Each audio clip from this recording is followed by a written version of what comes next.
In the vast expanse of time, when humanity first gazed upon the endless blue horizons, they witnessed not barriers, but pathways to greatness. The story of maritime trade begins not with grand ships or wealthy merchants, but with the indomitable spirit of early humans who dared to challenge the seas themselves. The first brave souls, 45,000 years before the birth of Christ, when the world bore a different face. Primitive humans accomplished what seemed impossible. Armed with nothing but crude rafts and unwavering determination, they crossed treacherous waters to reach the islands of Southeast Asia, Papua New Guinea, and Australia. These forgotten heroes possessed no advanced watercraft technology, yet they conquered the Wallace Line through sheer audacity, using primitive floats that would make modern engineers weep with admiration for their simplicity and effectiveness. The waters that had once separated lands now became bridges connecting civilizations. Each stroke of the paddle, each gust of wind caught in primitive sails, carried not just bodies, but dreams of discovery and prosperity across the waves. The birth of true seafaring. 6 millennia before our era began, the first dugout canoes emerged from the ingenuity of ancient craftsmen. These vessels, carved with stone tools from mighty trees, represented humanity's first serious attempt to tame the waters. No longer would humans merely survive water crossings, they would master them.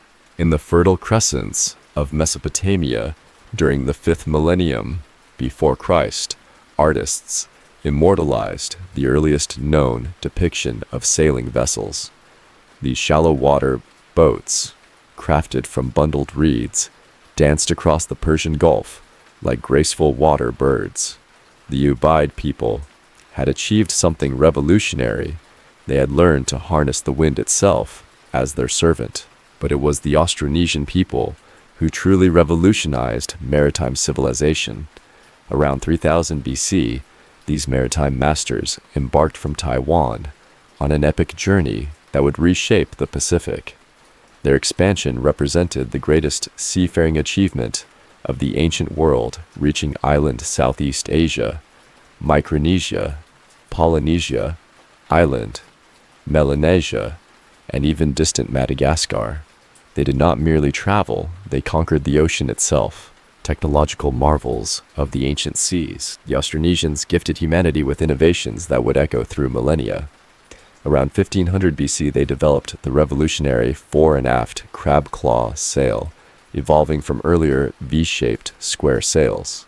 This technological leap transformed sailing from a crude endeavor into an art form. Simultaneously, they perfected outrigger boat technology, creating vessels that could dance with typhoons and emerge victorious. These master mariners established the first long-distance ocean crossing in human history when they colonized the Marianas Islands from Luzon in the Philippines. They became the first humans to reach remote Oceania, pushing the boundaries of the known world beyond all previous imagination. More significantly, the Austronesians created the foundation of global trade by establishing the Austronesian Maritime Trade Network with southern India and Sri Lanka. This network facilitated an extraordinary exchange of material culture, boat and sailing technologies, and precious crops like sugarcane coconuts and exotic spices. It served as the precursor to both the legendary Indian Ocean spice trade and the maritime Silk Road that would later connect east and west. The Mediterranean cradle of commercial empires. As civilizations matured, the Mediterranean Sea emerged as humanity's first great commercial highway. By the 3rd millennium BCE, this ancient body of water witnessed the birth of systematic maritime trade. The Phoenicians, those legendary merchants of antiquity, became the pioneers who transformed sporadic sea voyages into regular commercial enterprises. The Mediterranean provided more than transportation. It offered a conduit for the exchange of grains, olive oil and wine alongside the invaluable currency of ideas and cultures. The sea had become humanity's first university, where civilizations learned from one another through the eternal language of trade. Greek city-states rose to prominence by embracing the sea's opportunities. They developed the trireme, a fast and maneuverable warship that enabled them to dominate Mediterranean waters and establish robust trade networks. These vessels, powered by the coordinated effort of skilled oarsmen, became floating symbols of Greek ingenuity and determination. The Roman Empire understood that whoever controlled the seas controlled the world. They transformed the Mediterranean into their personal lake, using maritime dominance to expand territories and establish a vast trade network that stretched from Britain to Egypt. Roman merchants carried not just goods, but the very essence of civilization itself across the waves. The Eastern Maritime Awakening. While the Mediterranean civilizations built their empires, the Far East witnessed its own maritime renaissance. China began constructing seagoing vessels during the Song dynasty in the 10th century, building upon Austronesian ship designs that had been trading with the Eastern Han dynasty since the 2nd century AD. These Chinese vessels purportedly reached massive sizes by the Yuan dynasty in the 14th century, becoming floating cities that dwarfed their Western counterparts. The Ming dynasty unleashed these maritime giants upon the world through Zheng He's legendary expeditions to the Indian Ocean. These voyages represented the pinnacle of Chinese naval power, demonstrating that Eastern civilizations could project their influence across vast oceanic distances with vessels that seemed to defy the very laws of shipbuilding. The economic revolution of ancient seas, water transport emerged as the cheapest and often the only method to move goods in bulk over long distances. More importantly, it proved the safest way to transport precious commodities, protecting valuable cargoes from the bandits and harsh conditions that plagued overland routes.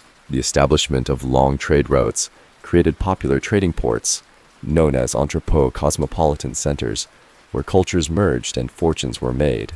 Southeast Asia boasted 3 legendary entrepôts: Malacca in southwestern Malaya, Hoi An in Vietnam, and Ayutthaya in Thailand.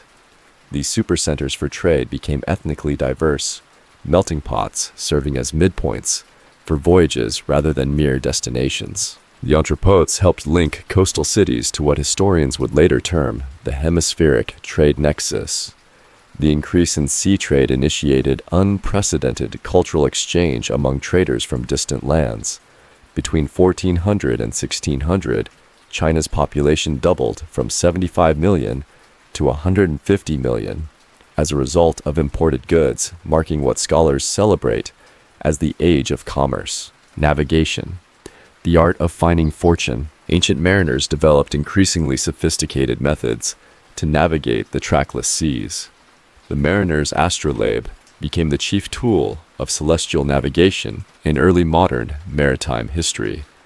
This scaled-down version of astronomical instruments served as a navigational aid to measure latitude at sea, employed by Portuguese sailors no later than 1481. The compass, improved and diffused by the ingenious Amalfi people, revolutionized navigation. Phoenician innovation produced the Great Galley, a vessel that combined speed with cargo capacity. Navigation owed much to the maritime republics regarding nautical cartography. The maps of the 14th and 15th centuries that remained in use for centuries all belonged to the schools of Genoa, Venice, and Ancona. And the Viking Revolution.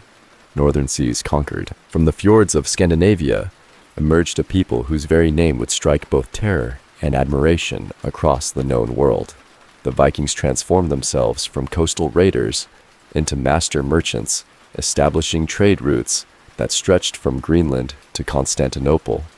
Their innovative longships, with shallow drafts and symmetrical ends, could navigate both open seas and shallow rivers with equal grace. These northern warriors, turned traders, established the first transatlantic trade connections, reaching North America 5 centuries before Columbus drew his first breath. They founded trading posts from Iceland to Russia, creating a commercial network that linked the Baltic Sea to the Byzantine Empire. The Vikings proved that maritime supremacy belonged not to any single civilization, but to those bold enough to embrace the sea's challenges. The Islamic Maritime Renaissance. As European civilizations struggled through their dark ages, Islamic merchants illuminated the seas, with unprecedented commercial activity. From the 8th century onward, Muslim traders dominated the Indian Ocean, establishing routes that connected the Iberian Peninsula to Southeast Asia and East Africa. The dhow, that elegant vessel with its distinctive triangular sail, became the backbone of Islamic maritime commerce. These ships carried precious spices, silks, and innovations across the monsoon-driven trade winds. Islamic merchants created the first truly global trade network, establishing trading posts in places as distant as Malacca, Zanzibar, and Cordoba. The House of Wisdom in Baghdad became more than a center of learning. It served as the intellectual headquarters for maritime innovation. Islamic scholars perfected astronomical navigation, developed sophisticated maps, and created financial instruments that would later revolutionize European commerce. The Hanseatic League democracy of the seas. In Northern Europe, a remarkable experiment in maritime cooperation emerged. The Hanseatic League represented the world's first multinational trading confederation, uniting over 200 cities under the banner of commercial prosperity. From the 12th to the 17th centuries, this merchant alliance controlled Baltic and North Sea trade routes with unprecedented efficiency. The League's success stemmed from its revolutionary approach to commerce, rather than relying on royal patronage or military conquest. Hanseatic merchants built their empire through mutual cooperation, standardized currencies, and shared legal frameworks. They established the concept of international trade law, creating regulations that protected merchants regardless of their origin. Lübeck, Hamburg, and Bergen became the League's crown jewels cities that thrived solely through maritime commerce. The Hanseatic cog, a robust merchant vessel designed for Baltic conditions, transported everything from Baltic amber to English wool across northern European waters. The Byzantine commercial bridge, Constantinople, stood as the golden hinge between East and West, a city whose very existence depended upon maritime trade. The Byzantine Empire understood that control of strategic waterways meant control of global commerce. The Bosphorus Strait became the world's most valuable maritime bottleneck, where European and Asian merchants paid tribute to Byzantine prosperity. Byzantine merchants pioneered the concept of maritime insurance, creating financial instruments that protected traders against the sea's unpredictable nature. They established commercial law codes that would influence maritime legislation for centuries to come.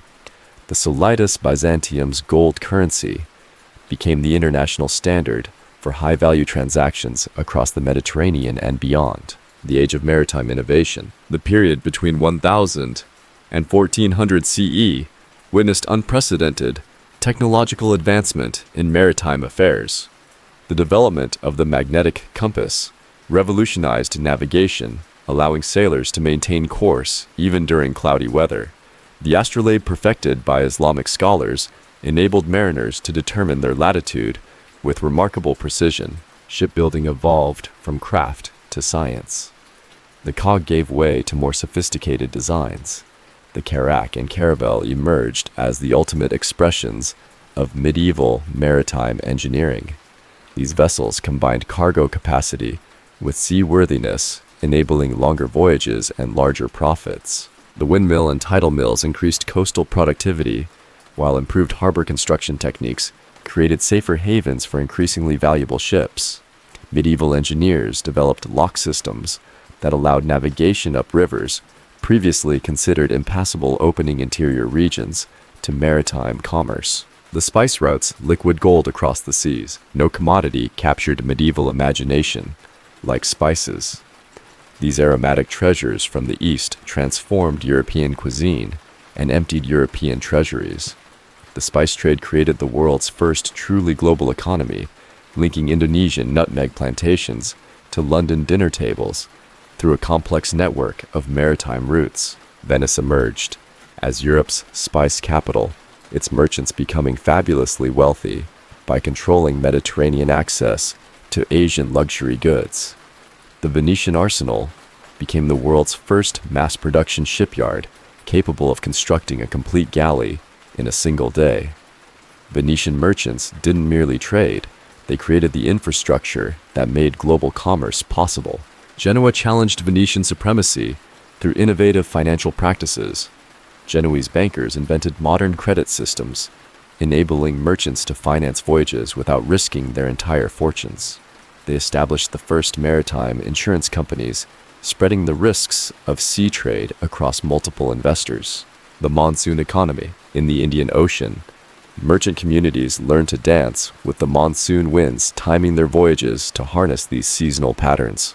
The monsoon system created predictable trade cycles that enabled the development of permanent trading communities across the ocean's rim.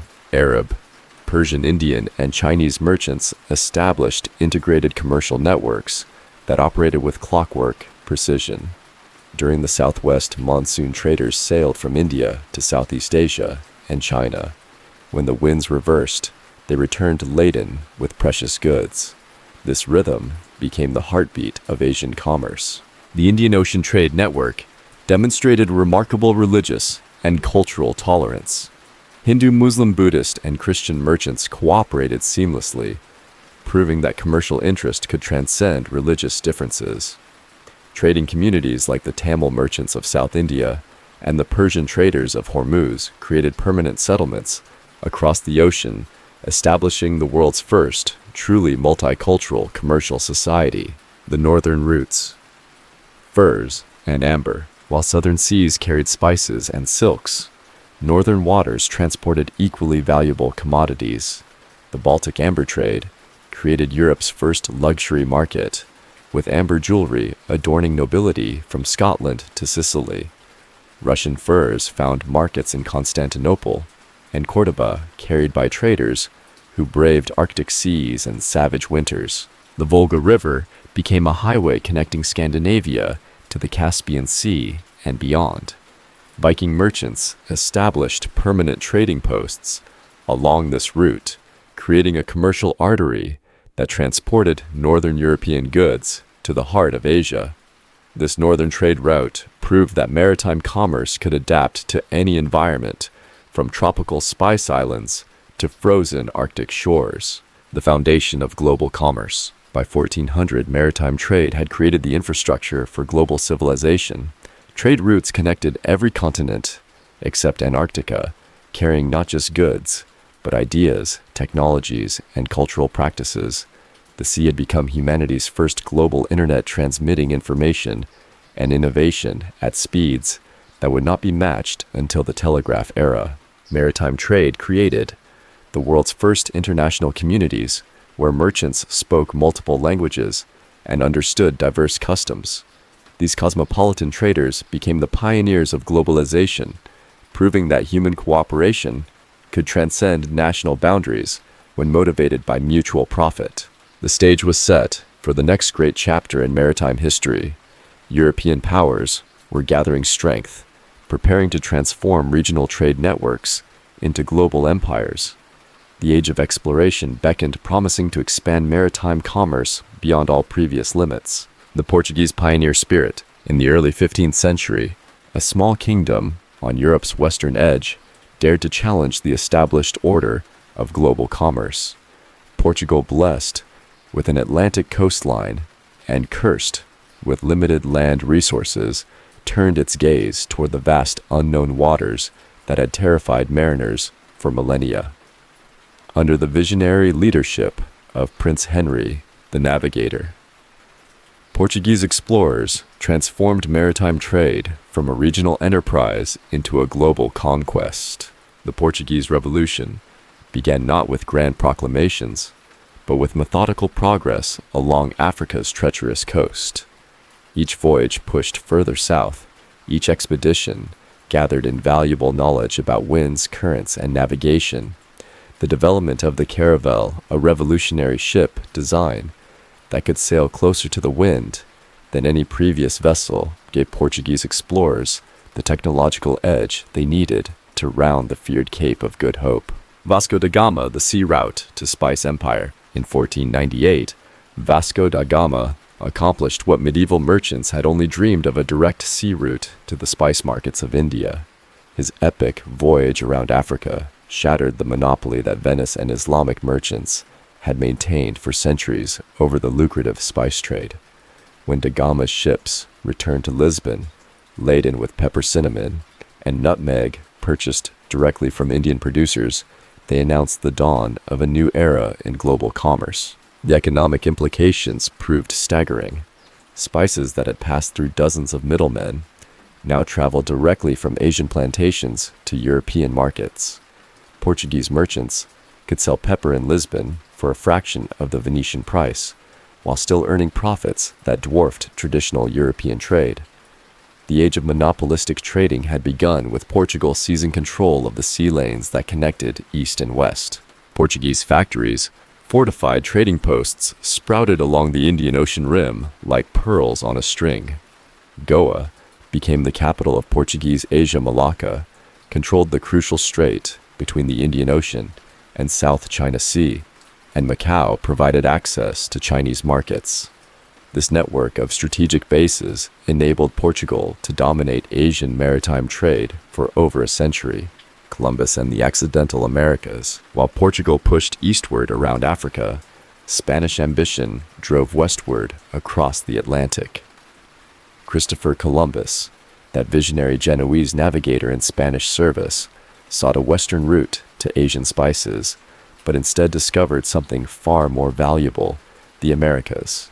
His miscalculation became history's most profitable mistake. The Spanish conquistadors, who followed Columbus, transformed the New World into a treasure trove that funded European expansion for centuries. Silver from Potosi and gold from Mexico flowed across the Atlantic in quantities that revolutionized global finance.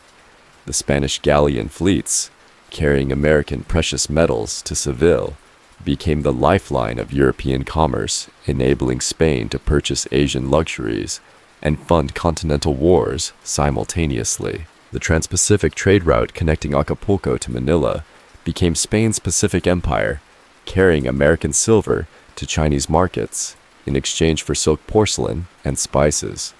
This Manila-Acapulco galleon trade created the world's first truly global currency system, with Spanish silver pieces of 8 becoming the international standard from London to Beijing. The rise of Northern European sea powers. The Protestant Reformation unleashed more than religious transformation. It triggered a maritime revolution. The Dutch Republic, emerging from Spanish dominion, channeled its newfound independence into unprecedented commercial expansion.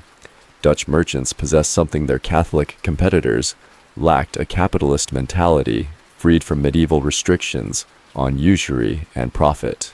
The Dutch East India Company, established in 1602, became history's first multinational corporation and the world's most powerful trading entity. With its own armies, fleets, and the authority to negotiate treaties, the VOC transcended the boundaries between commerce and statecraft. Dutch shareholders received dividends that financed further expansion, creating a self-perpetuating cycle of maritime dominance. Amsterdam emerged as Europe's financial capital, its merchants pioneering futures, contracts, marine insurance, and stock trading. The Amsterdam Stock Exchange became the beating heart of global capitalism, where investors could buy shares in voyages to the Indies or speculate on grain shipments from the Baltic. Dutch banking houses financed trade expeditions across the world, spreading risk and maximizing profit through innovative financial instruments. English maritime ambitions. England, that island, nation surrounded by hostile Catholic powers, discovered that naval supremacy offered both defense and prosperity. The English approach to maritime trade combined royal patronage with private enterprise, creating joint stock companies that could challenge established trading monopolies while maintaining plausible royal deniability. The English East India Company, founded in 1600, initially struggled against Dutch and Portuguese competition, but gradually built a commercial empire that would reshape the Indian Ocean. English merchants compensated for their late entry into Asian trade through superior organization and financial innovation. They established permanent settlements rather than mere trading posts, creating the infrastructure for territorial expansion. The defeat of the Spanish Armada in 1588 announced England's arrival as a major maritime power.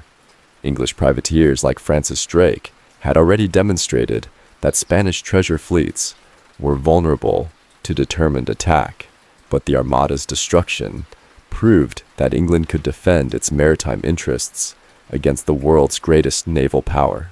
The scientific revolution at sea. The age of exploration coincided with unprecedented advances in navigation and shipbuilding. The development of accurate charts transformed navigation from guesswork into science. Gerardus Mercator's revolutionary map projection enabled mariners to plot straight-line courses across the globe, while improved instruments like the cross staff and later the sextant allowed precise celestial observations. The magnetic compass evolved from a crude needle floating in water to sophisticated instruments housed in gimbaled mounts that remained level despite ship movement. The ship's chronometer, perfected by John Harrison in the 18th century, finally solved the problem of determining longitude at sea, enabling navigators to pinpoint their exact position anywhere on Earth.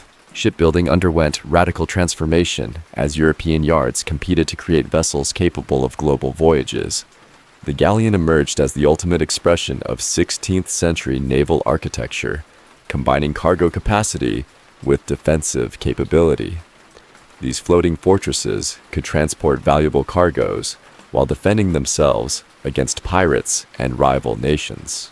The Sugar Revolution and Atlantic slavery. European colonization of the Americas created an insatiable demand for labor that transformed maritime trade in the darkest possible way. The sugar plantations of the Caribbean and Brazil required massive workforces that European diseases had eliminated among native populations. The solution adopted by European powers created the most tragic chapter in maritime history, the Atlantic slave trade. The triangular trade connecting Europe, Africa, and the Americas became a vast machine of human suffering and economic profit. European manufactured goods flowed to Africa, where they purchased human beings who were transported under horrific conditions to American plantations. The sugar, tobacco, and cotton produced by slave labor returned to European markets, generating profits that funded further expansion. This abominable trade transformed African societies and created vast fortunes in European ports like Liverpool, Bristol, and Nantes. The profits from slavery financed the Industrial Revolution, providing the capital that built Europe's first factories and machines. Maritime trade had become the engine of European prosperity, but at a human cost that would haunt civilization for centuries.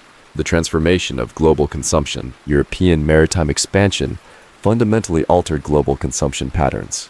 Commodities that had once been exclusive luxuries became everyday necessities. Coffee from Yemen, and later the Americas, became the daily stimulant of choice in European cities. Tea from China transformed British social customs, while chocolate from Mesoamerica sweetened European palates. The introduction of American crops revolutionized global agriculture. Potatoes and maize fed expanding European populations, while tomatoes and peppers transformed Mediterranean cuisine. These biological exchanges, facilitated by maritime trade, created the modern global diet and supported population growth that enabled further expansion. Sugar became the cocaine of the early modern world, a luxury so addictive that European powers fought wars to control its production. The sugar islands of the Caribbean became the most valuable real estate on Earth, generating wealth that dwarfed the gold mines of Peru. The Dutch Golden Age, masters of global commerce. The 17th century belonged to the Dutch, those master merchants who transformed a collection of flood-prone provinces into the world's commercial powerhouse. The Dutch Republic achieved what no previous civilization had accomplished. They made trade itself the foundation of national power. Dutch merchants didn't merely participate in global commerce. They systematized it, rationalized it, and ultimately weaponized it against their competitors. The Dutch East India Company evolved into something unprecedented in human history, a commercial entity that possessed sovereign powers across 3 continents. With over 40 permanent trading posts stretching from the Cape of Good Hope to Nagasaki, the VOC created the world's first global corporate empire. Dutch shareholders received annual dividends averaging 18% for nearly 2 centuries, making the VOC the most profitable enterprise in human history. Amsterdam's remarkable transformation from a modest fishing port to Europe's financial capital demonstrated the revolutionary power of maritime commerce. The city's merchants pioneered modern banking practices, creating financial instruments that enabled global trade to operate with unprecedented efficiency. The Amsterdam Stock Exchange became the nerve center of world capitalism, where investors could speculate on everything from tulip bulbs to Indonesian nutmeg futures. The English challenge, from pirates to empire. England's rise to maritime supremacy represented one of history's most dramatic reversals of fortune. From a relatively poor island kingdom constantly threatened by continental powers, England transformed itself into the workshop of the world through shrewd exploitation of maritime opportunities. English merchants combined aggressive entrepreneurship with state-sanctioned piracy, creating a hybrid commercial military system that proved devastatingly effective. The English Civil War and subsequent Republican period unleashed commercial energies that had been constrained by royal monopolies and aristocratic privilege. The Navigation Acts of the 1650s and 1660s established the principle that English trade must be carried in English ships by English sailors, creating a protected market that nurtured domestic shipping industries while excluding foreign competitors. English maritime strategy proved particularly innovative in its integration of military and commercial objectives. The Royal Navy existed not merely to defend English shores, but to protect English commerce while disrupting rival trade networks. English admirals understood that capturing a single Spanish treasure galleon could fund an entire naval campaign, making war potentially profitable rather than merely expensive. The French maritime vision. France, under Louis XIV, attempted to challenge Anglo-Dutch commercial dominance through state-directed mercantilism. Jean-Baptiste Colbert, the Sun King's brilliant finance minister, recognized that French prosperity depended upon capturing a larger share of global maritime trade. The French approach emphasized luxury goods and colonial development, seeking to create French alternatives to English wool and Dutch spices. The French East India Company and other crown-chartered enterprises represented ambitious attempts to match Dutch and English commercial success through state planning and royal investment. French explorers and traders established footholds in India, Southeast Asia, and the Americas, creating the foundation for what would become the second-largest colonial empire in history. New France in North America and French sugar islands in the Caribbean demonstrated that systematic colonial development could generate enormous wealth when properly managed. French plantation owners in Saint-Domingue, Haiti, created the most profitable agricultural enterprises in the world, generating wealth that funded Versailles and French military campaigns across Europe.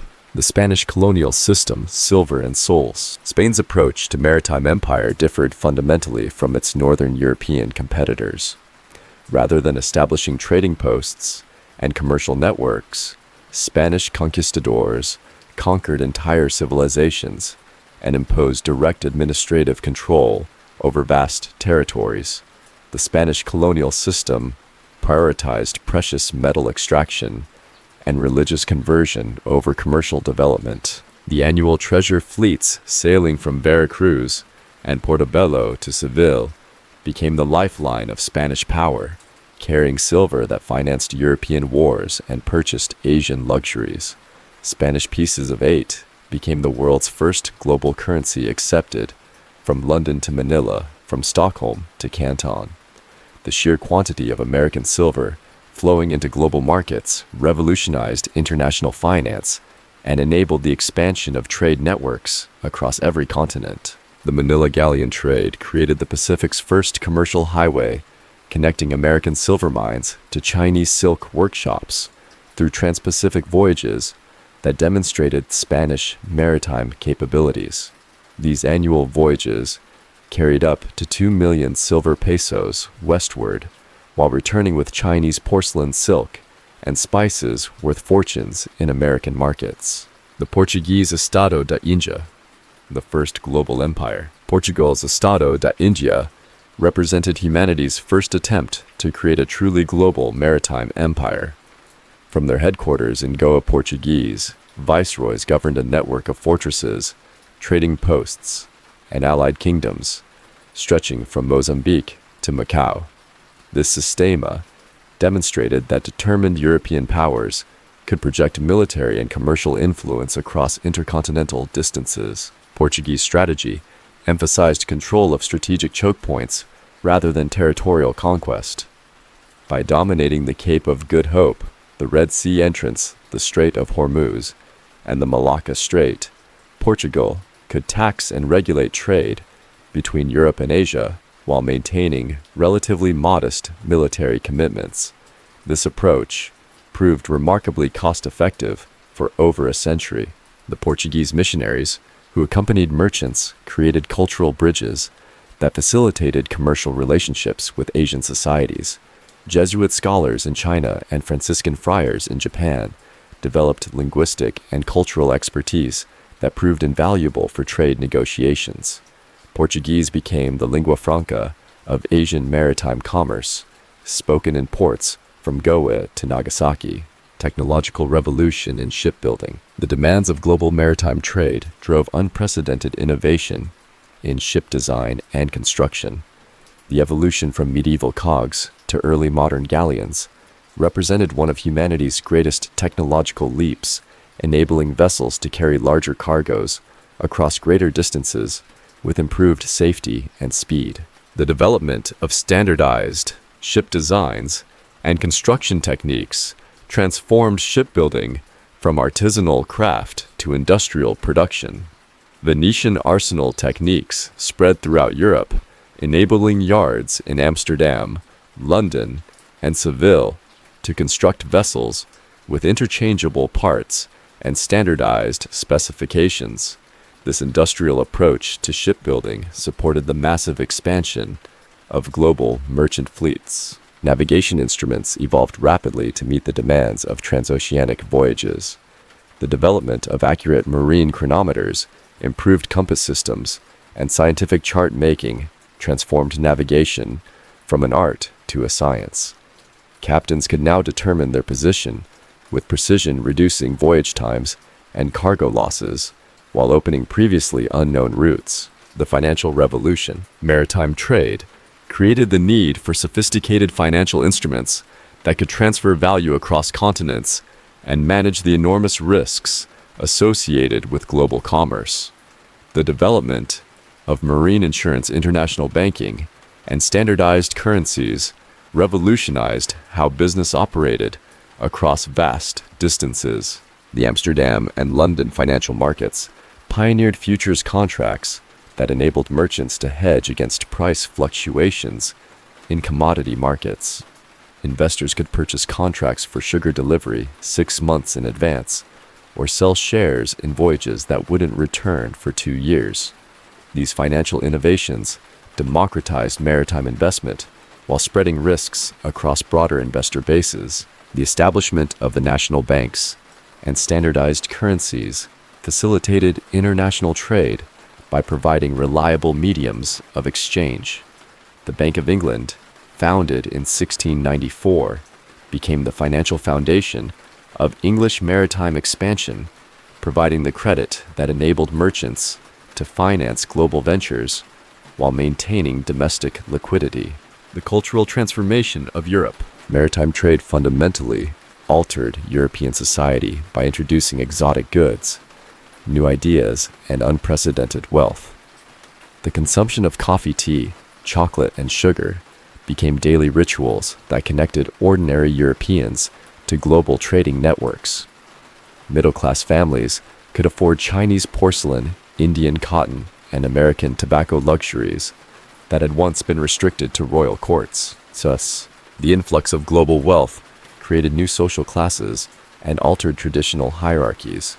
Merchant families accumulated fortunes that rivaled aristocratic estates, purchasing country houses and noble titles while maintaining commercial enterprises.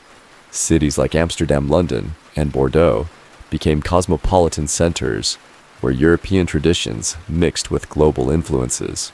The intellectual impact proved equally profound. European scholars gained access to Asian philosophical traditions, mathematical innovations, and scientific discoveries through maritime trade networks. The scientific revolution and Enlightenment drew inspiration from global knowledge exchanges that would have been impossible without the commercial connections created by maritime trade. The dawn of steam power. In the closing years of the 18th century, humanity stood at the threshold of its greatest technological revolution since the discovery of fire. The marriage of steam power to maritime transport would shatter every limitation that wind and current had imposed upon global commerce for millennia. The age of sail, which had carried civilization across every ocean, would yield to an era where human ingenuity could command the seas with unprecedented authority. James Watt's improvements to the steam engine in the 1760s had already begun transforming land-based industry, but visionary engineers recognized that steam's true revolutionary potential lay upon the water. The first commercially successful steamboat, Robert Fulton's North River steamboat, began regular passenger service on the Hudson River in 1807, demonstrating that steam propulsion could overcome the tyranny of wind direction and tidal schedules. The implications proved staggering. For the first time in human history, ships could maintain schedules as precise as clockwork, departing and arriving according to printed timetables rather than weather conditions. Merchants could calculate voyage times with mathematical precision, revolutionizing everything from inventory management to financial planning. The unpredictable had become predictable, the unreliable transformed into the dependable. The transatlantic steam revolution, the Atlantic Ocean, that vast moat which had separated the old world from the new for centuries, became humanity's proving ground for steam-powered maritime supremacy. In 1838, two vessels achieved what many considered impossible. They crossed the Atlantic, powered entirely by steam. The Sirius and the Great Western inaugurated regular transatlantic steam service, reducing voyage times from weeks to days while maintaining unprecedented schedule reliability. Isambard Kingdom. Brunel, that titan of Victorian engineering, pushed steam technology to its absolute limits with his revolutionary ship designs. The Great Western, launched in 1837, became the first steamship specifically designed for transatlantic service. Brunel's masterpiece, the Great Eastern, launched in 1858, remained the world's largest ship for 40 years, demonstrating that steam technology could create vessels of unprecedented size and capability. The establishment of regular mail steamship services transformed global communication from a months-long ordeal into a matter of weeks.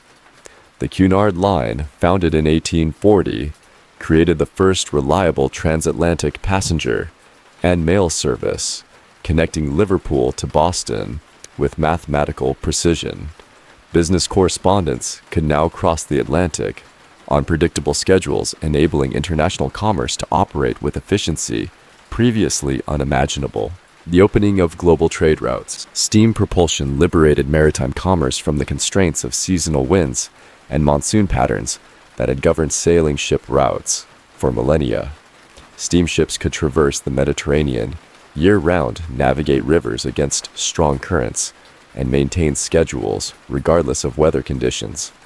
This reliability transformed global supply chains and enabled the development of time-sensitive trades in perishable goods. The opening of the Suez Canal in 1869 created the world's first artificial maritime superhighway, dramatically reducing voyage times between Europe and Asia. What had once required months-long journeys around the Cape of Good Hope could now be accomplished in weeks through the canal. Steam-powered vessels proved perfectly suited to canal navigation, maintaining precise speeds and directions impossible for sailing ships in the canal's narrow confines. The Pacific Ocean, previously the most formidable barrier to global commerce, yielded to steam technology, as regular services connected California to Asia and Australia. The California Gold Rush and the opening of Japan to Western trade created enormous demand for reliable trans-Pacific transport demand that only steam technology could satisfy with the requisite speed and dependability. The revolution in cargo handling. Steam power transformed not only ship propulsion, but also cargo handling and port operations.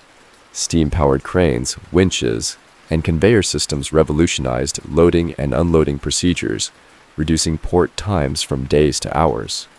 The introduction of standardized cargo handling equipment enabled ports worldwide to service vessels more efficiently, creating the foundation for modern containerized shipping. The development of specialized vessel types optimized different aspects of maritime trade. Steam-powered bulk carriers could transport grain, coal, and raw materials in unprecedented quantities. Refrigerated steamships opened global markets for perishable goods, enabling Argentine beef to reach European tables and Australian wool to supply Manchester textile mills with consistent quality and supply. Passenger steamships evolved into floating palaces that combined speed with luxury, attracting wealthy travelers who previously would have avoided the discomforts of sailing ship voyages. The great passenger liners of the late 19th century became symbols of national prestige, competing for speed records and passenger comfort with the intensity of modern space programs. The industrial maritime complex. The steam revolution created unprecedented integration between maritime transport and industrial production. Coal, the fuel that powered steam engines, became a global commodity, traded in massive quantities across every ocean. Coal bunkering stations sprouted at strategic locations worldwide, creating a global infrastructure that supported steam navigation while generating enormous profits for mining companies and fuel suppliers. Steel production, driven by industrial demand, revolutionized shipbuilding by providing materials stronger and more durable than traditional wood and iron. Steel-hulled steamships could achieve sizes impossible with earlier construction materials while providing greater cargo capacity and passenger safety. The integration of steam propulsion with steel construction created vessels that dwarfed their sailing predecessors in every measurable category.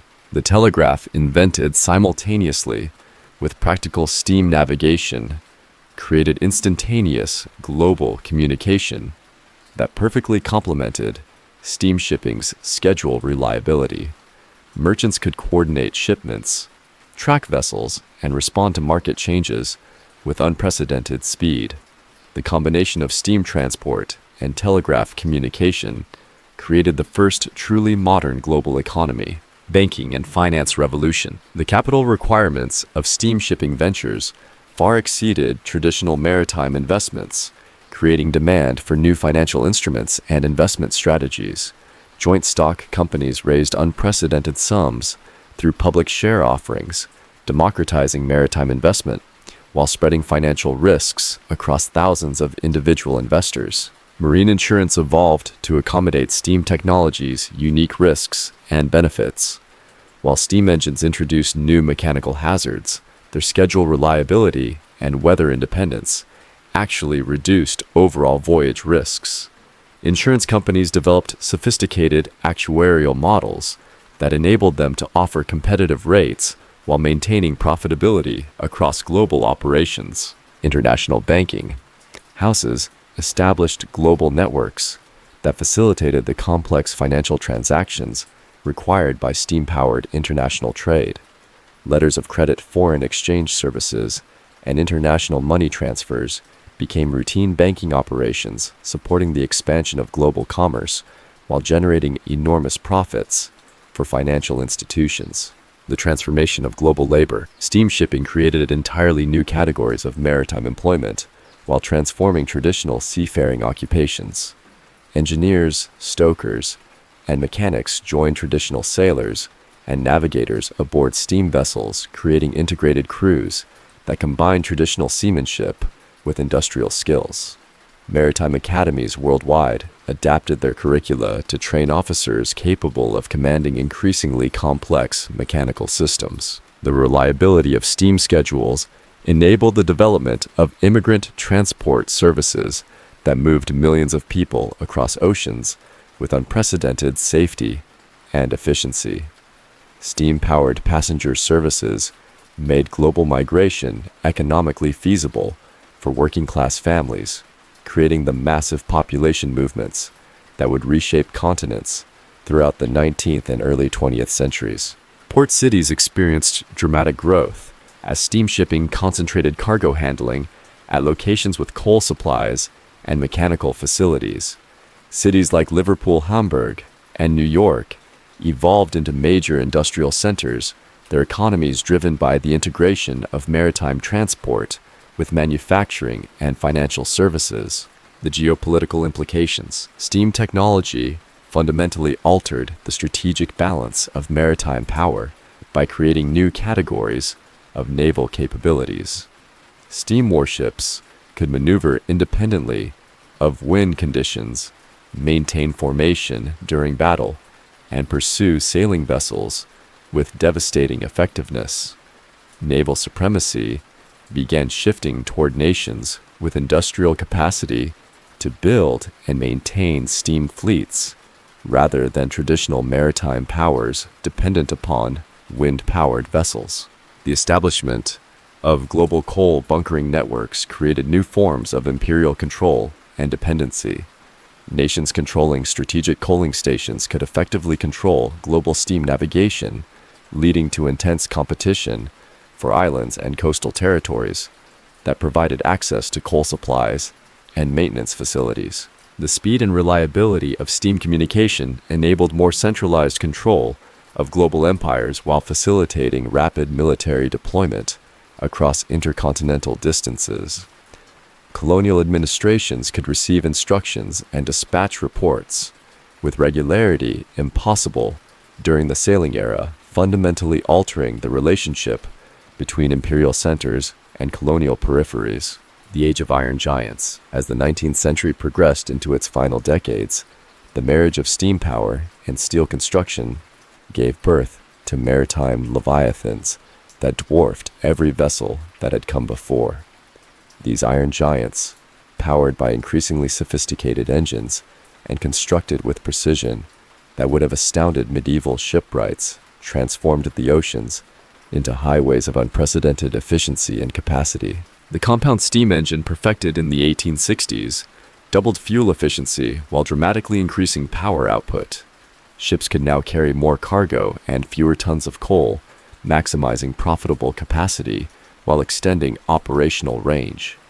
The triple expansion engine, introduced in the 1880s, achieved even greater efficiency, making global steam navigation economically superior to sailing vessels for virtually every commercial application. Steel shipbuilding reached artistic heights, with vessels like the City of New York and City of Paris, which captured the blue ribband for fastest Atlantic crossing while providing luxury accommodations that rivaled the finest hotels. These floating palaces demonstrated that speed and comfort could coexist, attracting wealthy passengers who paid premium fares for the privilege of crossing oceans in unprecedented style and safety. The Suez Canal gateway to global supremacy. The completion of the Suez Canal in 1869 represented more than an engineering triumph. It constituted a fundamental reshaping of global geography. Ferdinand de Lesseps's audacious project cut for 300 miles from the voyage between Europe and India, transforming the Mediterranean from a regional sea into the most valuable waterway on Earth. The canal's strategic importance became immediately apparent as shipping companies rerouted their entire fleets through the new passage. The Peninsula and Oriental Steam Navigation Company, Thomas Cook's travel empire, and countless merchant lines concentrated their operations on this artificial river that connected civilizations. Control of the Suez Canal meant control of the most profitable trade routes in the world. British acquisition of canal shares in 1875, followed by military occupation of Egypt in 1882, demonstrated how maritime infrastructure could become the foundation of imperial power. The canal generated enormous revenues while providing Britain with unassailable strategic control over the route to India and the Far East. Other powers could use the canal, but only at Britain's sufferance and under British protection. The global shipping revolution, the integration of steam technology with global telegraph networks, created the first modern shipping industry, characterized by precise scheduling, coordinated logistics, and international standardization. Shipping lines could track vessels in real-time coordinate cargo transfers and respond to market demands with efficiency that transformed global commerce from speculative adventure into predictable business enterprise. The establishment of shipping conferences, cartels that fixed prices and allocated routes among major operators, demonstrated the industry's maturation from competitive chaos into organized oligopoly. These conferences controlled freight rates, departure schedules, and cargo allocations across every major trade route, generating stable profits while providing reliable service to shippers worldwide. Specialized vessel types proliferated as shipping companies optimized their fleets for specific trades. Grain ships, designed for the Atlantic cereal trade, cotton carriers optimized for American exports, and passenger liners configured for immigrant transport, each represented focused solutions to particular commercial challenges. The age of general-purpose vessels yielded to an era of specialized efficiency. The British maritime hegemony. By 1870, Britain commanded over half of the world's total steam tonnage and controlled the majority of global shipping routes. British shipyards led by companies like Harland and Wolff constructed vessels for customers worldwide while maintaining technological leadership in every aspect of maritime engineering. The phrase, "Britannia rules the waves," reflected not mere patriotic boasting, but mathematical reality. The British merchant marine provided the circulatory system for a global empire that encompassed a quarter of Earth's land surface and population. Raw materials flowed from colonies to British factories, while manufactured goods traveled from British ports to markets across every continent. The systematic exploitation of maritime advantages created wealth that funded further expansion while maintaining technological supremacy over all competitors. British shipping companies like the Peninsular and Oriental Steam Navigation Company, Royal Mail, Steam Packet Company, and Cunard Line became household names across the empire, providing reliable passenger and cargo services that connected London to Sydney, Bombay, to Hong Kong, and Liverpool to New York with clockwork precision. The American challenge. The United States emerged from its Civil War with ambitions that extended far beyond continental boundaries. American entrepreneurs recognized that industrial supremacy required maritime capabilities equal to those of European powers. The challenge lay in overcoming British advantages accumulated over centuries of maritime dominance. American shipbuilders pioneered mass production techniques that reduced construction costs while maintaining quality standards. Companies like William Cramp and Sons competed directly with British yards, constructing vessels that matched European standards while undercutting European prices. American steel production, protected by tariffs and subsidized by government contracts, provided the foundation for a domestic shipbuilding industry. The development of American transcontinental railroads created unique opportunities for integrated land-sea transportation systems. Goods could travel from New York to San Francisco by rail, then continue to Asian markets by steamship, often faster and cheaper than traditional all-water routes.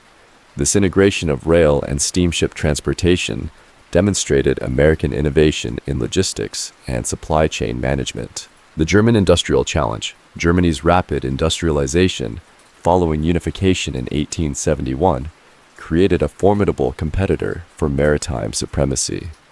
German engineering excellence applied to shipbuilding and maritime technology produced vessels that often surpassed British standards in efficiency and innovation.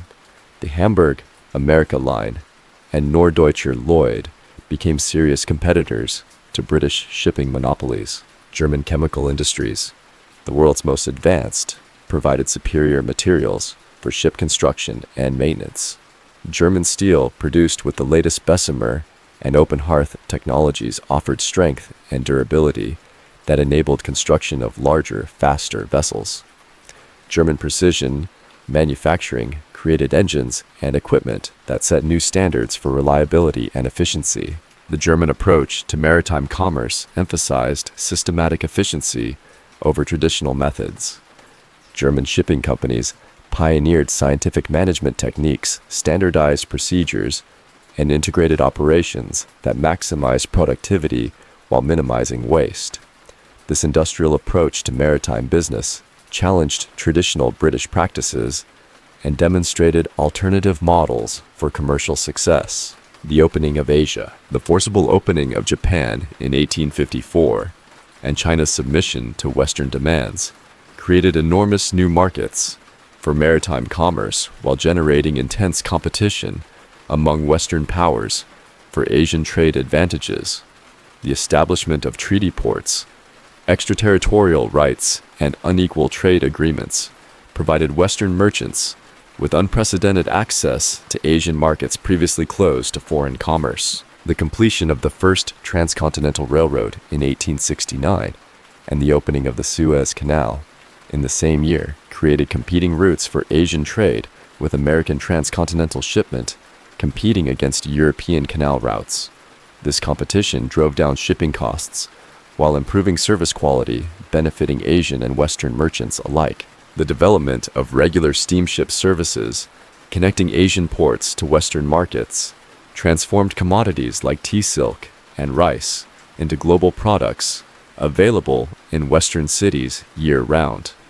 Asian agricultural exports financed the purchase of Western manufactured goods, creating integrated trade relationships that bound Asian economies to Western industrial systems.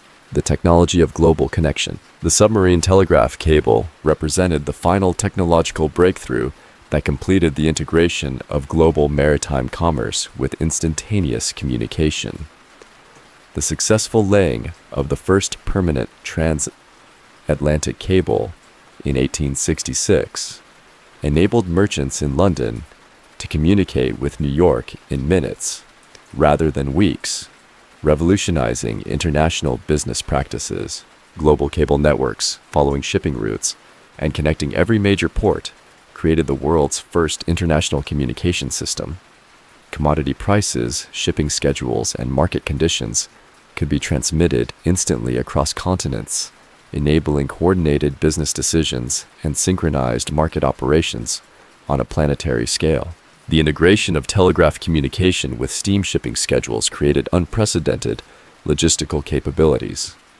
Port authorities could prepare for arriving vessels' cargo, could be pre-allocated to waiting ships, and passengers could coordinate their travel with precision impossible during the sailing era. The world had become simultaneously larger and smaller in the scope of accessible markets, smaller in the time required to reach them. The social transformation. Maritime steam navigation democratized global travel by making intercontinental voyages affordable for middle-class passengers. The great passenger liners of the late 19th century catered to immigrants, tourists, and business travelers, with accommodations ranging from steerage to first-class luxury. Millions of people crossed oceans during this period, creating the first era of mass international migration. The reliability and comfort of steam passenger services transformed global tourism from an aristocratic privilege into a middle-class possibility. Thomas Cook's organized tours, enabled by regular steamship schedules, introduced ordinary Europeans to Egyptian pyramids, Indian temples, and American wilderness. The world had become a destination rather than an obstacle. Maritime employment expanded dramatically as steamshipping required larger crews with specialized skills. Engineering officers, telegraph operators, and mechanical specialists joined traditional maritime professions, creating career opportunities that attracted educated workers to seagoing occupations. Maritime academies worldwide expanded their programs to train officers for increasingly complex vessels and operations. The Titanic end of an era. On the frigid night of April 14, 1912, as the RMS Titanic plunged beneath the North Atlantic's icy waters, more than 1,500 souls perished in what became maritime history's most infamous disaster.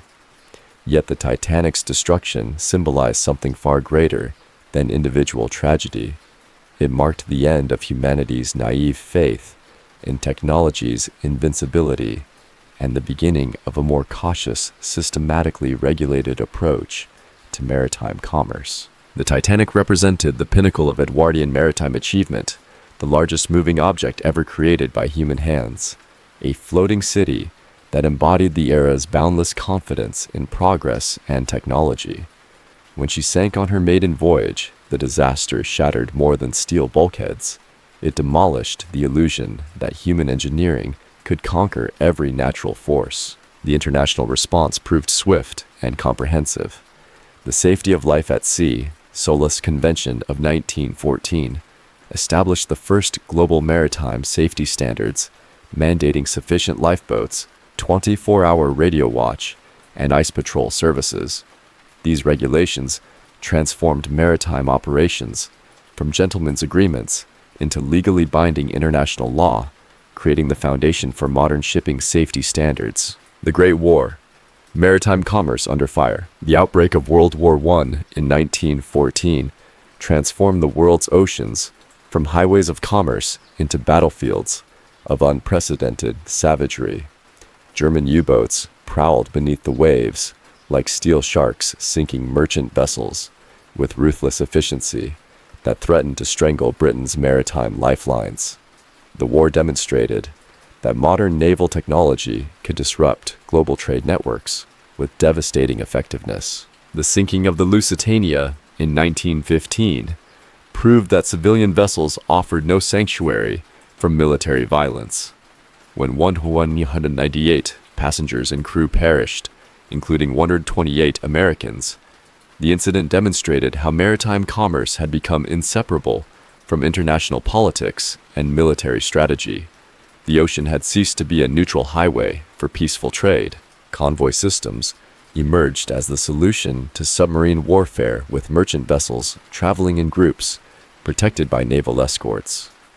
These convoys represented a fundamental shift from individual commercial freedom to collective security, requiring unprecedented cooperation between military authorities and civilian shipping companies.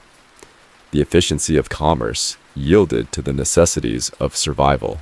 The war's conclusion revealed the conflict's staggering impact on global shipping. Over 5,000 merchant vessels had been sunk, representing millions of tons of lost cargo capacity.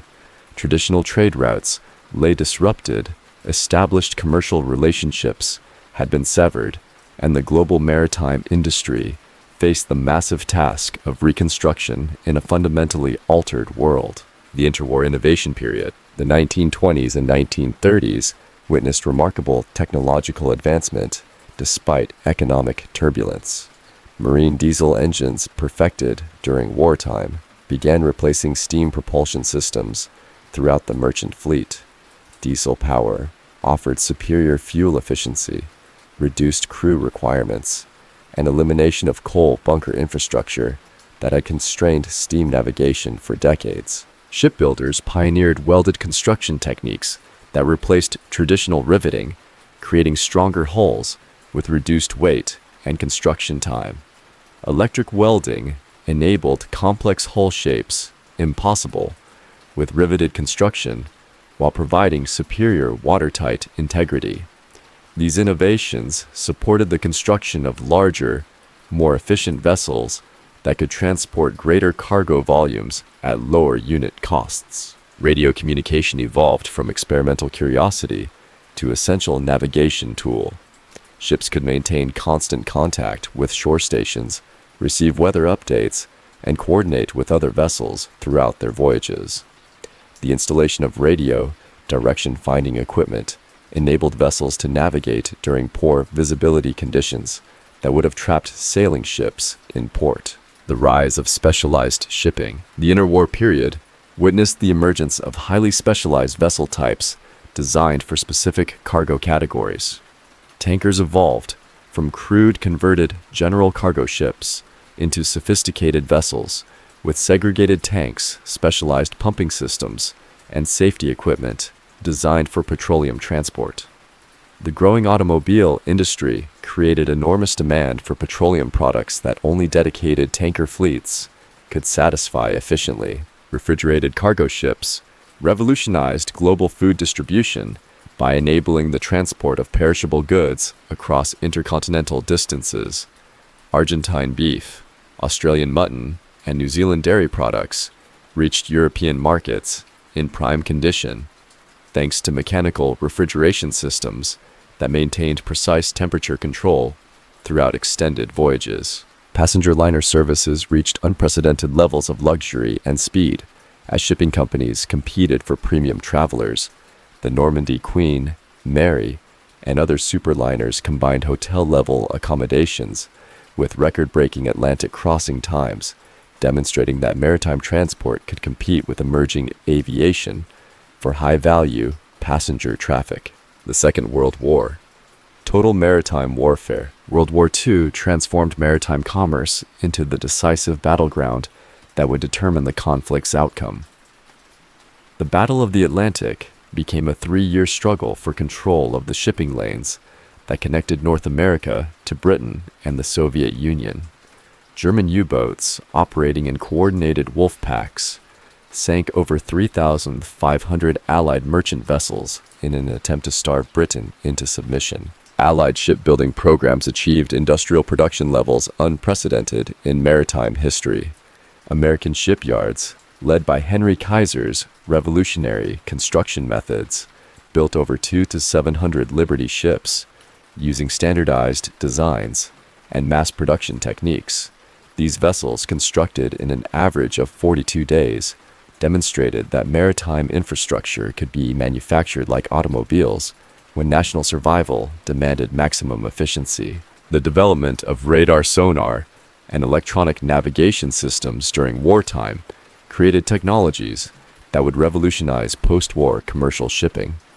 Vessels could navigate safely in conditions that would have been suicidal for previous generations of mariners, while electronic detection systems provided early warning of hazards ranging from other ships to dangerous weather conditions.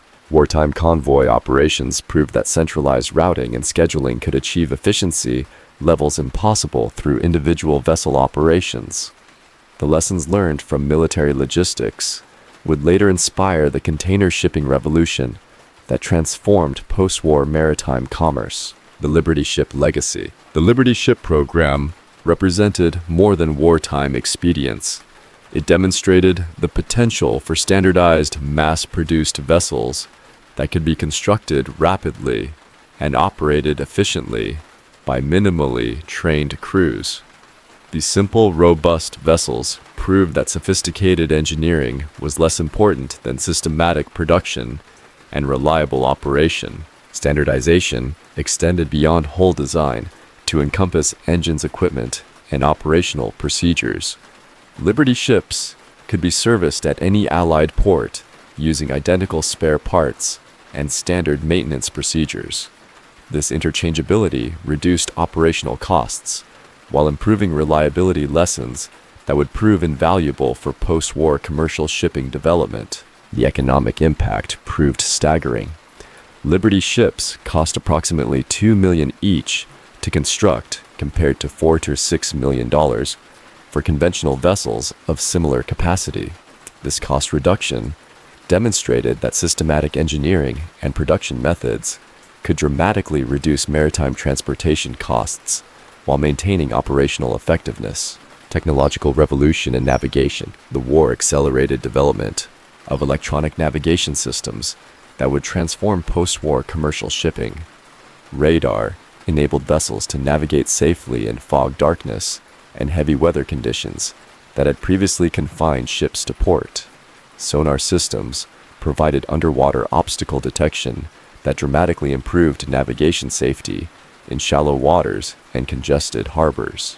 Radio navigation systems, including early forms of GPS technology, enabled precise position fixing anywhere on Earth's surface.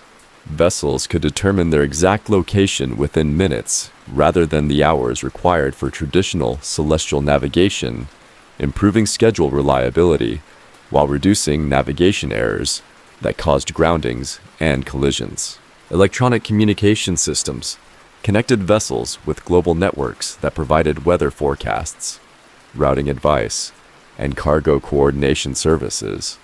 Ships became integrated components of worldwide logistics systems rather than isolated entities operating independently across empty oceans. The dawn of container revolution. In the war's aftermath, innovative entrepreneurs began questioning traditional cargo handling methods that had changed little since medieval times. Loading and unloading vessels remained labor-intensive processes that required armies of longshoremen working with hooks, slings, and manual labor to transfer individual packages between ships and docks. Malcolm McLean, an American trucking executive, recognized that the inefficiency of traditional cargo handling created opportunities for revolutionary improvement. His vision of standardized containers that could be transferred seamlessly between trucks, trains, and ships would transform maritime commerce more dramatically than the transition from sail to steam. The first container ship, the Ideal X, converted from a World War II tanker, departed Newark for Houston in 1956, carrying 58 containers. This modest voyage initiated a transportation revolution that would ultimately handle over 90% of global trade, while reducing shipping costs by orders of magnitude compared to traditional break-bulk methods. The McLean Revolution. Standardizing the world. Malcolm McLean's vision transcended simple cargo handling improvements. He foresaw a complete transformation of global logistics that would eliminate the artificial barriers between land and sea transport. His standardized containers, precisely 8 feet wide, 8.5 feet high, and available in 20 or 40-foot lengths, created universal building blocks for international commerce that could move seamlessly between trucks, trains, and ships without ever opening their sealed doors. The economic impact proved immediate and revolutionary. Traditional break-bulk cargo handling required armies of longshoremen working for days to load or unload a single vessel, with cargo theft, damage, and delays creating enormous inefficiencies. Container ships could be loaded and unloaded in hours rather than days, with mechanical efficiency that eliminated most human error while dramatically reducing labor costs. Port cities worldwide faced a stark choice: modernize their facilities to handle container traffic, or watch their commercial importance evaporate as shipping lines redirected their services to more efficient terminals. The containerization revolution created winners and losers with ruthless efficiency, transforming some modest ports into global giants while reducing once mighty harbors to regional backwaters. The technological infrastructure of globalization, container shipping, required more than standardized boxes. It demanded completely integrated logistics systems that could track, route, and coordinate millions of containers moving simultaneously across global networks. Computer systems, pioneered in the 1970s and perfected through subsequent decades, created the digital nervous system that made modern global trade possible. Electronic data interchange, EDI, enabled instantaneous communication between shippers, carriers, and port authorities, eliminating the paperwork delays that had plagued international trade for centuries. Bills of lading, customs declarations, and cargo manifests could be transmitted electronically, processed automatically, and integrated with port operations before vessels even arrived. Global Positioning System. GPS technology, initially developed for military purposes, provided civilian shipping with navigation accuracy previously unimaginable. Container ships could follow optimized routes, avoid congested areas, and arrive at predetermined times with mathematical precision, enabling just-in-time manufacturing systems that revolutionized global production. The gigantification of shipping. The economics of container transport favored ever larger vessels that could achieve unprecedented economies of scale. The first container ships carried fewer than 1,000 TEU, 20-foot equivalent units, but relentless competitive pressure drove the construction of vessels exceeding 24,000 TEU capacity, floating cities that dwarfed the largest passenger liners of the Golden Age. These ultra-large container vessels, ULCV, transformed shipping from a competitive industry into an oligopoly dominated by a handful of global carriers. Only the largest shipping lines could afford vessels costing hundreds of millions of dollars, while smaller operators faced extinction or absorption into larger entities. The container revolution concentrated maritime power in fewer hands than any previous era. The construction of these giants required fundamental reimagining of port infrastructure. Traditional harbors designed for smaller vessels became obsolete overnight. New container terminals built on reclaimed land with massive cranes and automated handling systems emerged as the cathedrals of global commerce, monuments to humanity's determination to move goods across oceans with maximum efficiency. The Asian manufacturing miracle. Containerization perfectly complemented Asia's emergence as the world's manufacturing center. The combination of low labor costs, improving infrastructure, and efficient container connections to global markets created unprecedented opportunities for Asian exporters to reach consumers worldwide. Hong Kong, Singapore, and later Shanghai emerged as the world's busiest container ports, handling millions of TEU annually, as Asian factories shipped everything from electronics to clothing across the Pacific and beyond. These ports became the arterial intersections of global commerce, where raw materials arrived from around the world and finished products departed for every continent. The efficiency of container transport enabled the development of global supply chains that treated the entire world as a single manufacturing system. Components could be produced in multiple countries, assembled elsewhere, and distributed globally with logistics precision that made geographic distance increasingly irrelevant to production decisions. The transformation of labor and industry. Containerization eliminated millions of traditional maritime jobs while creating entirely new categories of employment. Longshoremen, whose skilled labor had been essential for cargo handling since ancient times, found themselves replaced by crane operators and computer technicians.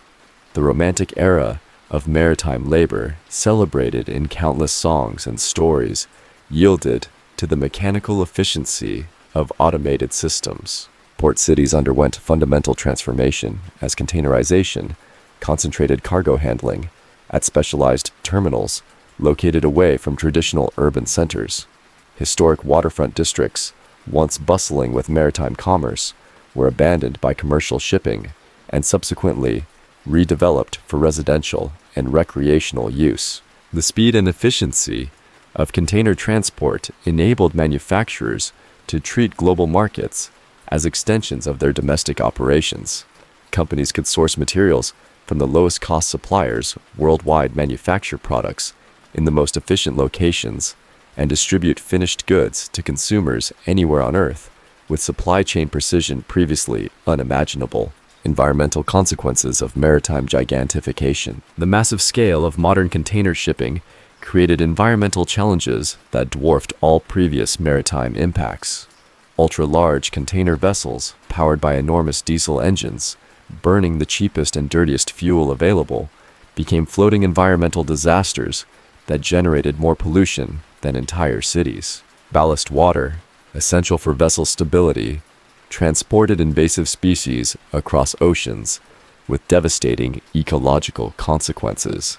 Container ships accidentally introduced zebra mussels to the Great Lakes, Asian carp, to American rivers and countless other species, to environments where they had no natural predators, creating ecological disasters that continue expanding decades after their initial introduction. The concentration of shipping traffic in narrow sea lanes created unprecedented marine congestion that disrupted migration patterns, increased collision risks with marine mammals, and generated noise pollution that interfered with whale communication across entire ocean basins. The oceans, once vast enough to absorb any human impact, began showing signs of systematic degradation from maritime commerce.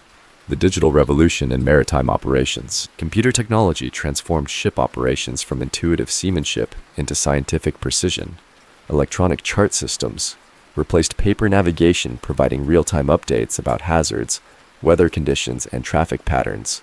Automated steering systems could maintain course with accuracy, impossible for human helmsmen, while engine management systems optimized fuel consumption and performance with mathematical precision. Satellite communication systems connected vessels with global networks that provided everything from weather routing to entertainment programming.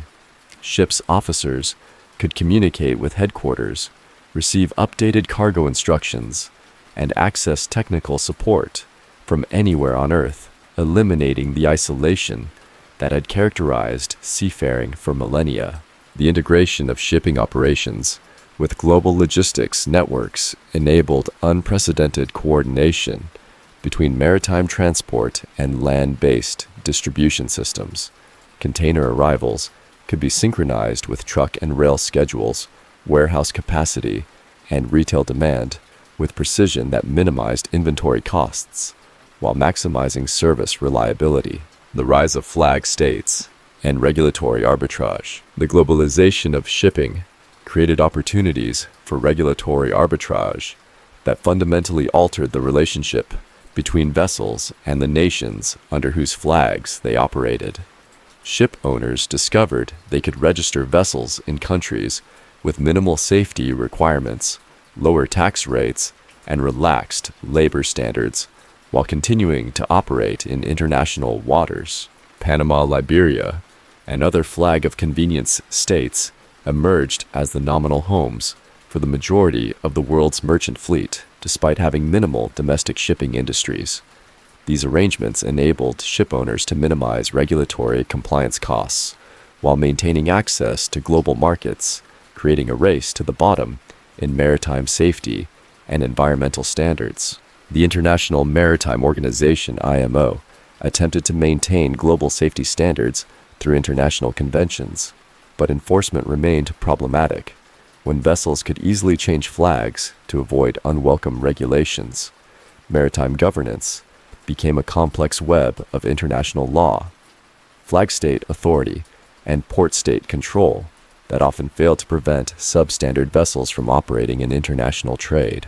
The financial architecture of modern shipping. Container shipping's enormous capital requirements created new forms of maritime finance that transformed ship ownership from individual enterprise into institutional investment. Shipping banks, private equity funds, and institutional investors became the primary sources of vessel financing, treating ships as financial instruments rather than romantic symbols of maritime adventure. The development of maritime derivatives markets enabled shippers to hedge against freight rate fluctuations, fuel price changes, and currency variations that could destroy profitability on long-term charter agreements. Baltic Exchange indices became the benchmark for global shipping rates, providing price discovery and risk management tools that brought sophisticated financial engineering to one of humanity's oldest industries. Ship leasing companies emerged as major players in vessel ownership, purchasing ships, and leasing them to operators who could focus on commercial operations without the capital requirements of ownership. This separation of ownership from operation created more flexible business models while concentrating financial risk among specialized institutions better equipped to manage maritime investment challenges. The dawn of digital seas. As humanity crossed the threshold into the 21st century, the ancient rhythms of maritime trade faced their most profound transformation since the age of steam. The digital revolution, which had already reshaped every aspect of human civilization, now turned its transformative power upon the world's oceans, promising to create smart seas where artificial intelligence, satellite networks, and autonomous systems would guide the flow of global commerce with unprecedented precision. The terrorist attacks of September 11, 2001 shattered the post-Cold War illusion of borderless global trade, introducing security concerns that would fundamentally alter maritime operations. The International Ship and Port Facility Security Code, implemented in 2004, created the first global maritime security framework, requiring vessels and ports worldwide to implement standardized security measures that balanced commercial efficiency with homeland protection. Container shipping, which had revolutionized global trade through standardization and efficiency, now faced the challenge of maintaining security while preserving the speed that made just-in-time manufacturing possible. Every container became a potential threat vector, requiring sophisticated scanning technologies and intelligence systems that could identify dangerous cargo without disrupting the flow of legitimate commerce. The Chinese maritime ascendancy. The most dramatic shift in maritime power since Britain's 19th century dominance emerged from China's spectacular economic transformation. As the workshop of the world, China became both the largest exporter of manufactured goods and the largest importer of raw materials, creating trade flows that dwarfed all previous commercial exchanges in human history. Chinese shipyards, applying the same manufacturing expertise that had conquered global electronics and automotive markets, emerged as the dominant force in vessel construction.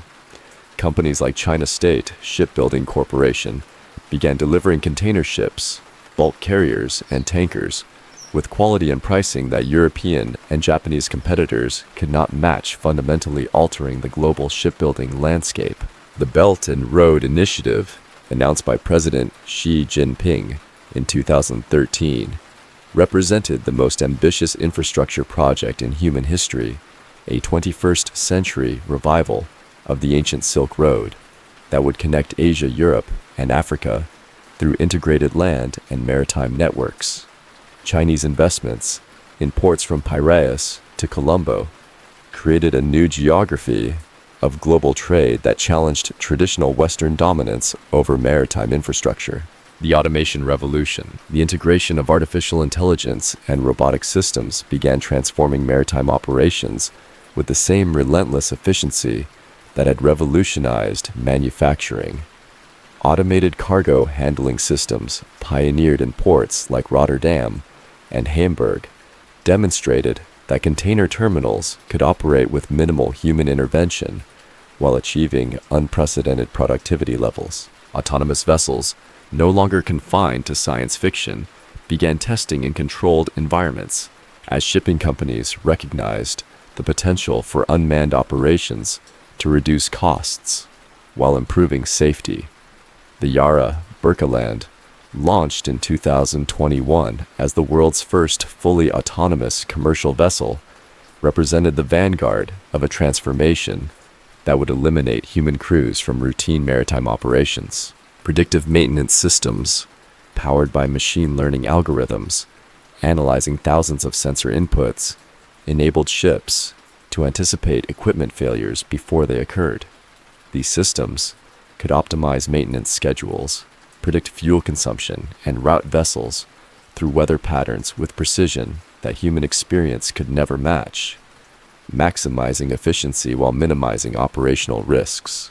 Environmental awakening and green shipping. The growing awareness of climate change created unprecedented pressure for maritime decarbonization. Ships which transported over 90% of global trade, while burning the dirtiest fuel available, faced mounting demands to reduce their carbon footprint without compromising the efficiency that made global commerce possible. The International Maritime Organization's sulfur emission regulations, implemented in 2020, forced shipping companies to choose between expensive, low-sulfur fuel and costly exhaust cleaning systems. This regulatory pressure accelerated development of alternative propulsion technologies, including hydrogen fuel cells, ammonia engines, and wind-assisted propulsion systems that promise to reduce maritime emissions while maintaining commercial viability. Maersk, the world's largest container carrier, committed to achieving net zero emissions by 2050, announcing orders for methanol-powered vessels that would demonstrate the commercial feasibility of green shipping. These pioneering vessels represented more than environmental responsibility. They signaled a fundamental shift toward sustainable maritime operations that could maintain profitability while reducing environmental impact. The supply chain resilience crisis. The COVID-19 pandemic exposed the fragility of global supply chains, optimized for efficiency rather than resilience. When Chinese factories shut down and port operations worldwide faced disruption, the just-in-time manufacturing systems that had driven globalization for decades revealed their vulnerability to systematic disruption. The Ever Given's grounding in the Suez Canal in March 2021 provided a dramatic illustration of modern trade's dependence on critical choke points. For 6 days, the single vessel blocked 12% of global trade, creating delays that rippled through supply chains for months and demonstrated how concentrated maritime infrastructure could create systematic vulnerabilities. Companies began rethinking their supply chain strategies, emphasizing diversification and redundancy over pure cost optimization. Nearshoring and friendshoring initiatives sought to reduce dependence on distant suppliers, while inventory strategies shifted from just-in-time to just-in-case, fundamentally altering demand patterns for maritime transport services. The digitalization of maritime operations. Blockchain technology emerged as a solution to the complex documentation requirements that had plagued international trade for centuries. Smart contracts could automate customs clearance, verify cargo authenticity, and facilitate payments without the paperwork delays that had historically slowed maritime commerce. Maersk's TradeLens platform demonstrated how distributed ledger technology could create transparency and efficiency across complex global supply chains. Internet of Things. IoT sensors transformed shipping containers from passive cargo boxes into intelligent systems that could monitor temperature, humidity, location, and security throughout their journeys. These smart containers provided real-time visibility into supply chain operations while enabling predictive interventions that could prevent cargo damage or theft. Digital twin technology created virtual replicas of ports, vessels, and supply chains that enabled optimization impossible with traditional methods. Port authorities could simulate the impact of new infrastructure investments. Shipping companies could test operational strategies and logistics. Providers could optimize routing decisions using digital models that incorporated real-world variables with mathematical precision. The geopolitical reshaping of trade routes. Russia's invasion of Ukraine in 2022 demonstrated how geopolitical conflicts could disrupt global supply chains and reshape traditional trade patterns. Sanctions against Russian energy exports forced European importers to seek alternative suppliers, while disrupted grain shipments from Ukraine created food security crises across Africa and Asia. The growing tensions between the United States and China created pressures for supply chain decoupling that challenged the efficiency principles underlying global containerization. Companies faced difficult choices between cost optimization and political risk management, leading to the development of parallel supply chains that reduced interdependence while increasing complexity and costs. Arctic shipping routes opened by climate change emerged as potential alternatives to traditional passages through the Suez and Panama canals. The Northern Sea Route, controlled by Russia, offered significantly shorter voyages between Asia and Europe, but geopolitical tensions and insurance concerns limited commercial adoption, despite obvious economic advantages. The emergence of megaports and smart terminals. The concentration of container traffic at increasingly large terminals created megaports that handled volumes exceeding entire countries' annual trade just decades earlier. Shanghai, Singapore, and Ningbo, Zhoushan emerged as the world's busiest container ports, each handling over 25 million TEU annually, with automated systems that operated around the clock. These smart terminals integrated artificial intelligence, robotics, and predictive analytics to achieve productivity levels impossible with traditional operations. Automated, guided vehicles moved containers without human drivers, while AI systems optimized stacking patterns and vessel loading sequences to maximize throughput while minimizing energy consumption. The development of inland ports, connected to coastal terminals by dedicated rail and barge services, extended the reach of maritime efficiency deep into continental interiors. These dry ports enabled containers to clear customs and complete documentation procedures away from congested coastal facilities, improving overall supply chain efficiency while reducing port congestion. Maritime cybersecurity and digital threats. The digitalization of maritime operations created unprecedented cybersecurity vulnerabilities that criminal organizations and hostile nations began exploiting with increasing sophistication. Cyber attacks on port systems, shipping companies, and logistics providers demonstrated that digital connectivity, while enabling efficiency improvements, also created attack vectors that could disrupt global trade networks. The NotPetya cyber attack in 2017 cost Maersk over $300 million in lost revenue and demonstrated how quickly digital disruptions could paralyze global shipping operations. Ransomware attacks on port systems and ship management companies became routine occurrences, forcing the maritime industry to invest heavily in cybersecurity measures while maintaining operational efficiency. International cooperation on maritime cybersecurity remained limited, with different nations applying varying standards and enforcement mechanisms. The lack of unified global standards created opportunities for cyber criminals to exploit jurisdictional gaps, while legitimate operators faced increasing compliance costs and operational complexities. The age of autonomous oceans. As the third decade of the 21st century unfolds, humanity stands at the precipice of the most revolutionary transformation in maritime history since the invention of the sail. Autonomous vessels, no longer confined to experimental prototypes, begin patrolling the world's shipping lanes with the precision of digital minds, unburdened by human fatigue, emotion, or error. These ghost ships, guided by artificial intelligence systems that process oceanic data with superhuman efficiency, herald an era where the seas themselves become intelligent networks of coordinated commerce. The economic implications prove staggering. Crew costs, which represent up to 40% of vessel operating expenses, vanish overnight as shipping companies deploy unmanned fleets capable of operating continuously without rest food or accommodation facilities. These savings translate into dramatic reductions in global shipping costs, making previously uneconomical trade routes viable, while enabling developing nations to participate in global commerce with unprecedented competitiveness. Maritime academies worldwide grapple with an existential crisis as traditional seafaring skills become obsolete.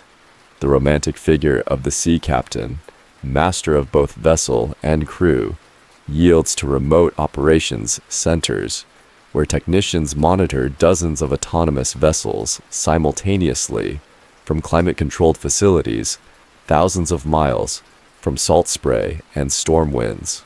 the hydrogen highway revolution. The quest for maritime decarbonization reaches its inflection point as hydrogen emerges as the fuel of choice for next-generation shipping. Massive electrolysis facilities, powered by renewable energy sources, begin producing green hydrogen at industrial scales that can support global shipping fleets while eliminating the carbon emissions that have plagued maritime transport since the coal era. Hydrogen-powered vessels, equipped with fuel cells that generate electricity through chemical reactions, producing only water vapor as exhaust, demonstrate that zero-emission shipping represents technological reality rather than environmental aspiration. These revolutionary propulsion systems achieve efficiency levels that match traditional diesel engines, while eliminating the particulate matter, sulfur compounds, and greenhouse gases that have made shipping one of the world's most polluting industries. The development of floating hydrogen production platforms, anchored in areas with optimal wind and solar resources, creates the infrastructure necessary for global hydrogen distribution. These ocean-based facilities produce fuel using renewable energy while positioning themselves along major shipping routes, enabling vessels to refuel without deviating from optimal courses. The space maritime interface, satellite technology, reaches unprecedented sophistication as constellation networks provide global coverage with resolution and communication capabilities that transform maritime operations into extensions of terrestrial logistics systems.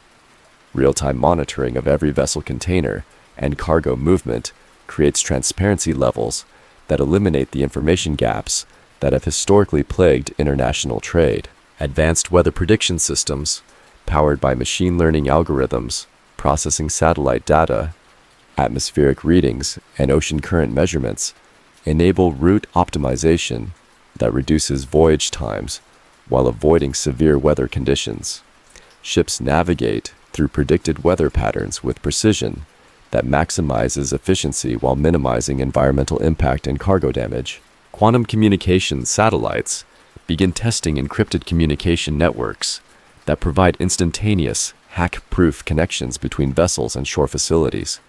These quantum networks promise to eliminate cybersecurity vulnerabilities while enabling real-time coordination of global shipping operations with security levels previously impossible to achieve. The circular economy at sea, maritime transport, begins embracing circular economy principles that transform waste streams into valuable resources while minimizing environmental impact. Ships equipped with advanced water treatment systems eliminate ballast water pollution by treating all water exchanges to remove invasive species while maintaining vessel stability and safety. Floating recycling platforms, positioned at strategic oceanic locations, process plastic waste collected from shipping operations and ocean cleanup initiatives. These facilities convert marine debris into fuel construction materials and new containers, creating economic incentives for environmental restoration while generating revenue streams that support cleanup operations. The development of bio-based lubricants, environmentally friendly anti-fouling coatings, and recyclable ship construction materials creates a maritime industry that operates in harmony with ocean ecosystems rather than in opposition to them. These innovations demonstrate that environmental responsibility can enhance rather than compromise commercial efficiency.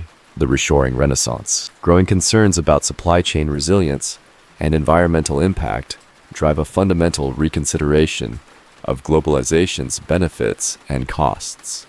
Companies begin relocating production facilities closer to major consumer markets, reducing dependence on transcontinental shipping while improving supply chain security and reducing environmental impact. Advanced manufacturing technologies, including 3D printing and automated production systems, enable high-wage countries to compete with low-cost producers by emphasizing quality customization and proximity rather than pure labor cost advantages. This reshoring trend reduces demand for traditional container shipping while creating opportunities for regional maritime services and specialized cargo vessels. The emergence of vertical farms, lab-grown meat production, and synthetic material manufacturing reduces global trade in agricultural products and raw materials, fundamentally altering the cargo composition that has driven maritime commerce for millennia. These technological developments create more localized production systems while reducing pressure on global transportation networks. The Arctic Gateway opens. Climate change, despite its devastating environmental consequences, creates new opportunities for maritime commerce as Arctic ice coverage continues declining.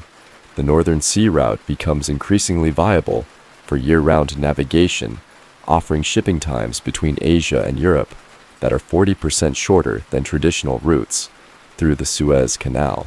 Russia's development of nuclear-powered icebreaker fleets enables convoy operations through Arctic waters that were previously impassable, creating alternative trade routes that bypass traditional choke points while reducing dependence on politically unstable regions. These Arctic routes offer strategic alternatives to Suez and Panama canals, while providing access to previously unreachable natural resources. The establishment of Arctic ports and support infrastructure creates new logistics networks that serve both traditional shipping and emerging industries like Arctic mining, renewable energy development, and scientific research. These developments transform the Arctic from an impenetrable barrier into a new frontier for maritime commerce and international cooperation.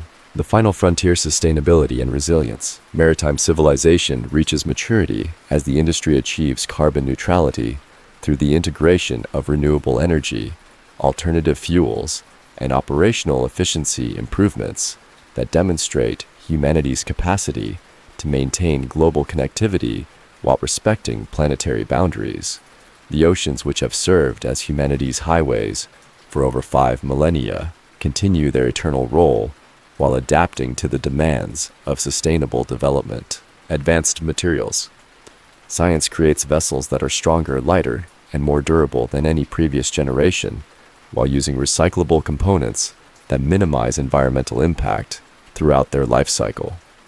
These ships operate as closed-loop systems that generate their own energy, process their own waste, and maintain themselves through predictive maintenance systems that extend operational life while reducing resource consumption.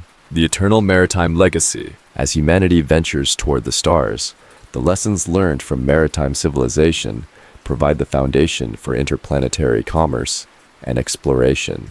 The same principles that enabled Polynesian navigators to colonize the Pacific Portuguese explorers to round the Cape of Good Hope, and container shipping to connect every corner of the Earth now guide humanity's expansion into the solar system. The oceans, which have served as humanity's greatest teachers in navigation, trade, cooperation, and survival, continue their eternal instruction as new generations of explorers prepare to sail the infinite seas of space. Maritime trade, which began with primitive rafts crossing prehistoric waterways, evolves into the interplanetary commerce networks that will connect human civilization across the cosmos.